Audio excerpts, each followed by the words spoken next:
You would be amazed just how many golfers do not know how your hips are supposed to work in the golf swing. In today's video, we're going to help you understand how the hips are supposed to work and generally help you hit better, longer, and of course straighter golf shots in the process. Hi everyone, my name's James and welcome back to Get Good at Golf. If you want to do just that, make sure you do consider hitting that subscribe button below.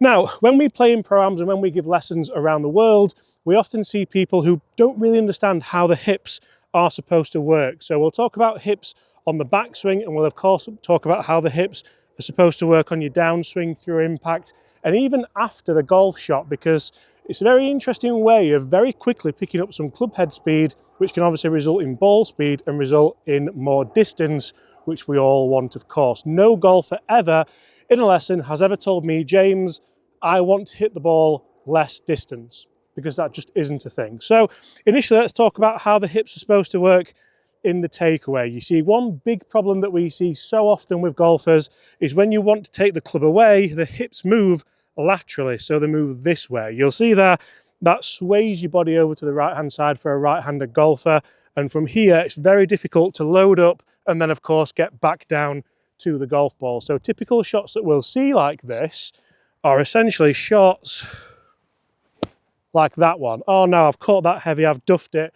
What on earth's happened there? That is a strike nightmare, and that can distill fear in golfers around the world. That's all because your hips are moving too far right to left and they're not moving it in a rotational manner. So one of the key things that we want to do here is allow the hips to move in that rotational manner so that not only we can create more speed, but we can square that club face up better and of course get golf ball then turf contact. That means we're going to compress the golf ball into the ground, and that means we're going to get much better golf shots in the process. So what I want you to feel like on the way back is feel like as the club moves away here, you can see my chest, my sternum rotating.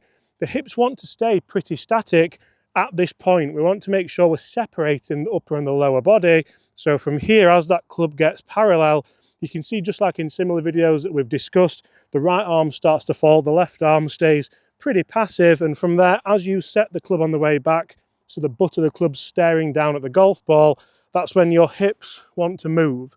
Now, what the hips aren't doing here is laterally sliding. The hips are rotating. So a great feeling for this, and a really good way for you guys to get this feeling and get this sensation, is if you're on a driving range here and you load up to the top of the backswing, you want to feel like your right bum cheeks just moved backwards. So you can go to your golf bag here, you could go to a wall, you could go to anything behind you, set yourself a couple of inches behind, so about a fist there, and as you move back, feel like you're working back in to that golf bag there or to that wall. You can do it with a golf club if you want, but essentially it's a really good way, this, to load up into that trail side or the right side for a right-handed golfer. I think personally, that's a fantastic way of loading up into the top of the backswing, because from there, we can really rotate down, we can really kick on from that fantastic position.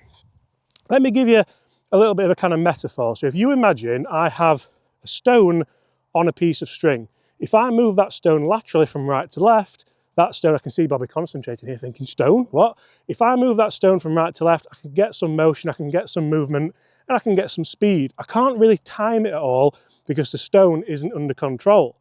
If I now have a stone on a piece of string and I move it rotationally, not only is the stone moving faster, but I can gauge where that stone is because it's under control because of the movement the whole time. Now, if I go and hit you a proper shot here, I'll just repair my divot from earlier, you'll see that essentially what we're trying to do is allow that rotation from the top of the backswing all the way down into impact here. So the hips have turned nicely into that left side, and actually the left hip's done what the right hip did on the way down, on the way back. So the left hip moves this way, and you can see from this angle, that left hip moves back. So I'm actually posting the left hip down through my leg and into the heel of my left foot. That's why you'll see some really, really top class ball strikers on the way down where the left toe almost comes off the ground there, because I'm really posting down into that left hip, because that left hip,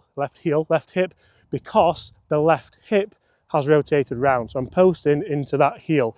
So if I just hit you a couple of normal shots here, it's a really interesting way for you guys to hit much better golf shots, hit much better strikes. You can see there, it's a much better strike. That's on the flag, and that's about 4 feet away. Now, if I want to do that consistently, all I have to do is figure out how to get my hips to work nice and consistently. So another drill for this, we'll go back to the bag that we went to earlier and look at the difference in those two shots. One of them's gone 15 yards in front of me, of which it could be mega inconsistent. I could thin it, I could fat it, I could do anything with it, and the other one's almost a gimme, to be honest. But now I'm thinking this way, on the way back, no, this way, sorry Bob, we'll keep this in, on the way back. So again, I can go back to that wall, I can go back to the golf bag, load up to the top, and again, if my backside's touching that wall, I want to roll across the wall with my backside. So the backside stays out, that means the posture's staying nice and neutral, and you can see that my feet are staying nice and grounded. Now that's not essential, that's not the be all and end all. Obviously you look at golfers like Scotty Scheffler, like Justin Thomas, where the feet move all over the place. That's fantastic, but it's a very, very difficult skill to gauge and keep getting time after time. So if we want to be consistent, keep the feet grounded a bit. As your left hip starts to move back, that's when your right foot can start to work off the ground here, and you can see I'm now putting pressure in my right toe on that left heel, so I'm moving this way across my body here. Now a really good drill for this, if you have a friend, do you have a friend, Bob? Struggling for friends, but when you're at the top of the backswing, just get somebody to put their hand in your left pocket, and as you start your downswing, pull that left pocket back. This is what we've done as teachers so often to get people to get that feeling, and you can see that I'm actually moving that hip straight backwards here, and the weight pressure transfer is taking care of the ball striking. So I'm not actively trying to move my weight to the left side, I'm allowing the rotation of my hips to move the pressure into my left heel. And a few people didn't understand that from a video a few weeks ago. So the difference between moving your weight and moving your pressure, to move my weight, I have to physically do this. To move my pressure, I can just push down into one of my feet. So I don't have to physically move all my weight to get the pressure there. I can just literally push down one or the other. Then the rotation takes care of everything else. And we haven't even spoken about the best part of this yet, because not only are we generating much more power, much more speed, but because we're rotating in a better manner, I'm actually de-lofting that club face quite nicely. So I'm actually taking this 9-iron, turning it into an 8-iron, turning it into a net 7-iron, because as I rotate around here, the left hip clears fantastically, which gives me much more room to get the handle forward. As soon as we get that handle forward, we have forward shaft lean, and you guessed it, dynamically that takes the loft off the club. So if we do all those things correctly, I guarantee just by moving your hips better, not only will you become a better golfer, but you'll feel like a much better ball striker, and you'll enjoy your golf that much more. Can we hit it closer than the last one, Bob? Yeah.